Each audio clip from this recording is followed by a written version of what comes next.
বিশ্ব রাজনীতি সামরিক ও অর্থনৈতিকভাবে একে অপরের তীব্র প্রতিদ্বন্দ্বী যুক্তরাষ্ট্র ও রাশিয়ার মহাক্ষমতাধর দুই রাষ্ট্রপ্রধানের পরপর বেইজিং সফর। ব্যাপারটা পরিষ্কার, বৈশ্বিক রাজনীতির কেন্দ্রবিন্দুতে এখন চীন।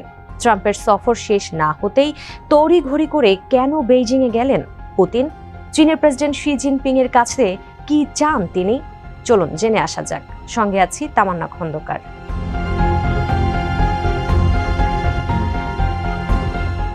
দুই দিনের সফরে বেইজিং পৌঁছেছেন পুতিন। উপলক্ষ একসঙ্গে চীন রাশিয়া মৈত্রী চুক্তির 25 বছর পূর্তি উদযাপন। আসলেই কি তাই, নাকি এর পেছনে লুকিয়ে আছে ভিন্ন কোনো স্বার্থ? প্রেসিডেন্ট হিসেবে পুতিনের 25তম চীন সফরকে অবশ্য শুধু বন্ধুত্বের ফ্রেমে দেখতে চান না ভূ রাজনৈতিক বিশ্লেষকরা।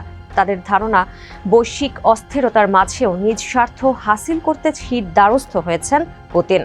অন্যদিকে চীন যে এখন বিশ্ব রাজনীতির কেন্দ্রবিন্দুতে, সেটি দেখিয়ে রাজনৈতিক সুবিধা হাসিল করতে চান সে।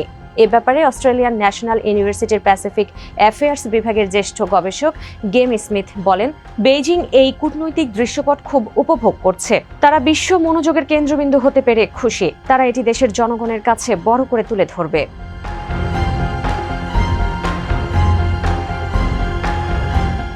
এবারের বেইজিং সফরকে বাড়তি গুরুত্ব দিচ্ছেন পুতিন। সফরের আগে তিনি বলেছেন, আমরা হাতে হাত রেখে কাজ চালিয়ে যাব এবং রাশিয়া চীন অংশীদারত্ব ও প্রতিবেশী সুলভ বন্ধুত্ব আরও গভীর করতে সর্বোচ্চ চেষ্টা করব।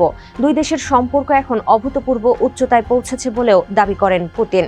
কিন্তু বাস্তবতা হলো, ইউক্রেন যুদ্ধ এবং মধ্যপ্রাচ্যের সংঘাতের প্রভাবে রাশিয়ার অর্থনীতি বেশ চাপে পড়েছে। ফলে ক্রেমলিন একে সমান অংশীদারত্ব ভাবলেও তা এখন অনেকটাই অসম সম্পর্কে পরিণত হয়েছে। বেইজিংয়ের ওপর অতি নির্ভরশীল হয়ে পড়ছে মস্কো। বর্তমানে রুশ তেলের সবচেয়ে বড় ক্রেতা চীন।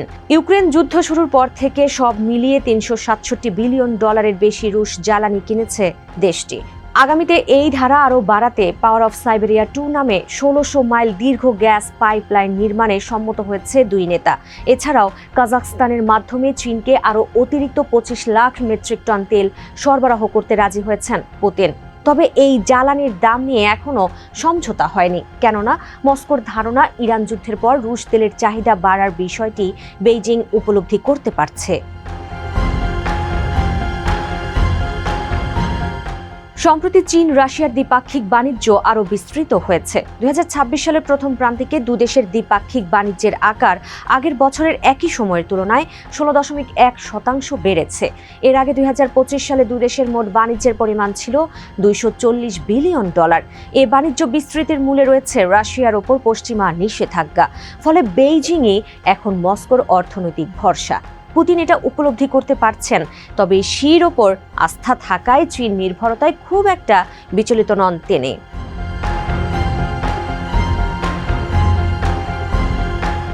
ক্রেমলিনের তথ্য অনুযায়ী এবারের বেইজিং সফরে বিভিন্ন আন্তর্জাতিক ইস্যু নিয়ে আলোচনা হবে। এছাড়াও প্রায় 40টি নথিতে সই হওয়ার কথা রয়েছে।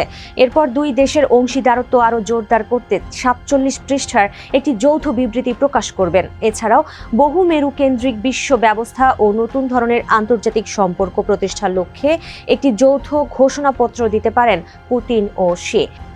সত্যি যদি তেমনটি ঘটে, তাহলে হুমকির মুখে পড়বে মার্কিন সাম্রাজ্যের ভবিষ্যৎ। ইরান যুদ্ধে বেকায়দায় পড়া ট্রাম্পকে নাস্তানাবুদ করতে বৈঠকের আড়ালে কোন ফোন দিয়াচ্ছেন পুতিন শি, সেটি এখন দেখার বিষয়।